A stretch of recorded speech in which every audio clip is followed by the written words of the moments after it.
Ne veltui lietuvių liaudės patarlė sako, pagal išvaizdą sutinka, pagal protą palydi.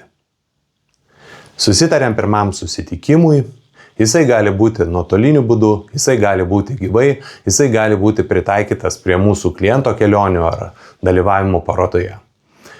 Apsitarėm su klientu, pasirengėm pirmo susitikimo strategiją, trumpas prisistatymas, kurį atliekam arba mes, arba mūsų klientas, ir pradedam aiškintis mūsų potencialaus kliento užsienyje poreikius, interesus, problemas, kaip mūsų prekė paslauga galėtų atitikti ir pagerinti jo poreikius bei jo gyvenimą.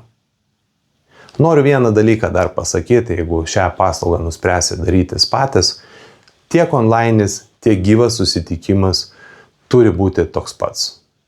Formaliai apsirengę, pasiruošę, apie klientą išsiaiškinę, kas jis toks ir aiškintis tokius klausimus, kurių negalime išsiaiškinti iš viešai prieinamos informacijos.